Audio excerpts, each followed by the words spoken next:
নমস্কার, সোমা কুকসের সবাইকে স্বাগত জানিয়ে আজকে আবারও চলে এসেছি একটি রান্নার রেসিপি নিয়ে।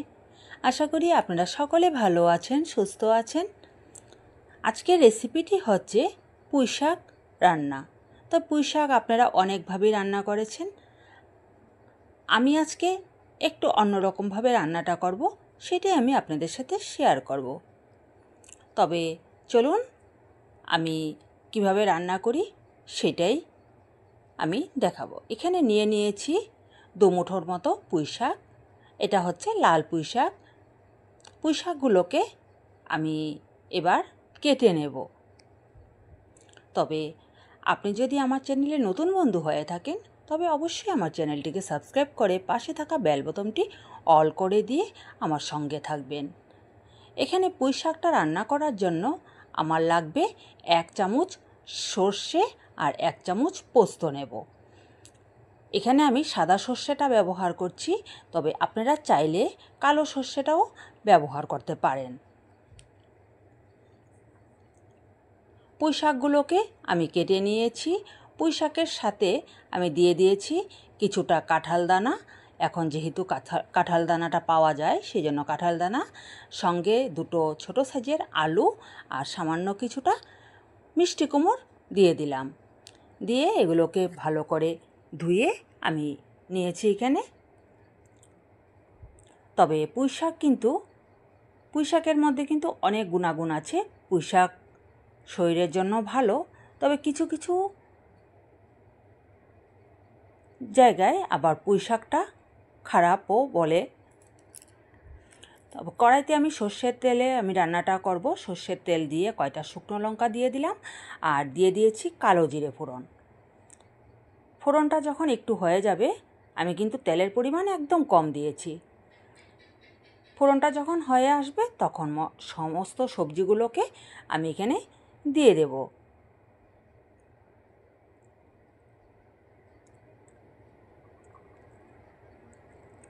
পুঁইশাক এভাবে রান্না করলে আমার তো খুবই ভালো লাগে। তবে এইভাবে রান্না করে দেখবেন পুঁইশাক খুব ভালো লাগে খেতে।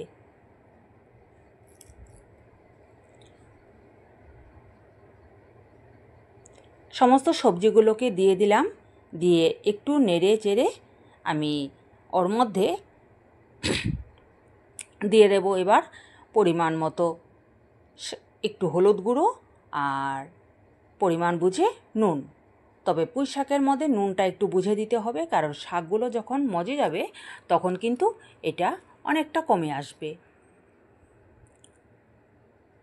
আর পুঁইশাক রান্নাতে হলুদের পরিমাণটা একটু কম দিতে হয়। হলুদের পরিমাণটা একটু কম দিলে রান্নাটা পাতার যে সবুজ জিনিসটা সেটা একটু ভালো থাকে। হলুদটা বেশি হয়ে গেলে পাতাগুলো কিন্তু কালো হয়ে যাবে। ভালো করে নেড়ে চেড়ে আমি এটাকে ঢেকে দিলাম। এদিকে একটা মিক্সার জারের মধ্যে 1 চামচ সর্ষে আর 1 চামচ পোস্ত আমি দিয়ে দিচ্ছি। প্রথমে এই সর্ষে আর পোস্তটাকে একটু শুকনো গুঁড়ো করে নিলাম। এই যে শুকনো গুঁড়ো করে একটু নিলে কি হয়, মশলাটা খুব সুন্দর পেস্ট হয়। এবার দিয়ে দিচ্ছি এর মধ্যে কয়টা কাঁচা লঙ্কা আর দিয়ে দেব সামান্য একটু নুন।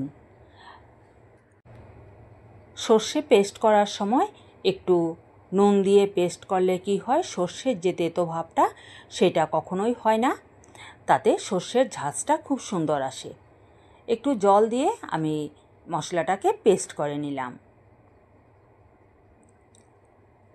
এদিকে আমার সবজিগুলো আধা সেদ্ধ হয়ে গেছে। সবজির থেকে যে জলটা বেরিয়ে আসছে সেই জলেই কিন্তু সবজিগুলো ভালো সেদ্ধ হয়েছে। আমি কিন্তু এখন পর্যন্ত কোনো জল দেইনি। এই যে ডাঁটাগুলো হাফ সেদ্ধ হয়ে গেছে। এবার আরও একটু নেড়ে আমি আবারও ঢেকে রাখবো 5 মিনিটের মতো। 5 মিনিট পর আমি ঢাকাটা খুলে দিলাম। এবার কিন্তু সবজিগুলো পুরোপুরি সেদ্ধ হয়ে এসেছে দেখুন, আর কুমড়গুলোও গলে গেছে। এবার যে সর্ষে পোস্তর পেস্টটা বানিয়ে নিয়েছি সেই সর্ষে পোস্তর পেস্টটা আমি দিয়ে দিলাম। সর্ষে পোস্তর পেস্টটা দেওয়ার পর বেশিক্ষণ আর রান্না করব না।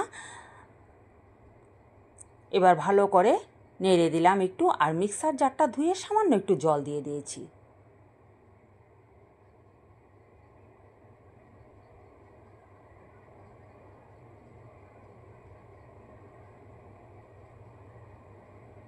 এবার যেহেতু এটা নিরামিষ একটা রান্না, সামান্য একটু চিনি দিয়ে দিলাম, আর নামানোর আগ মুহূর্তে কয়টা কাঁচা লঙ্কা ফাটিয়ে দিয়ে দিয়েছি। কাঁচা লঙ্কার যে একটা গন্ধ, সেটা খুব ভালো হয় লাস্টে দিলে। ব্যাস, তৈয়ার হয়ে গেল আমার পুঁই শাকের রেসিপি। তবে কেমন লাগলো আজকে রান্নার রেসিপিটা অবশ্যই কমেন্ট করে জানাবেন। আর এইভাবে রান্না করে খেয়ে দেখবেন, খুব ভালো লাগে খেতে, সর্ষের সাথে সামান্য একটু পোস্ত দিয়ে। তবে আজকের মতো এই পর্যন্তই। আপনারা সকলে ভালো থাকবেন, সুস্থ থাকবেন, সাবধানে থাকবেন, আর আমার পাশে থাকবেন। আগামী দিনগুলোতে এগিয়ে যাওয়ার জন্য সহায়তা করবেন। তবে আজকের মতো বাই বাই।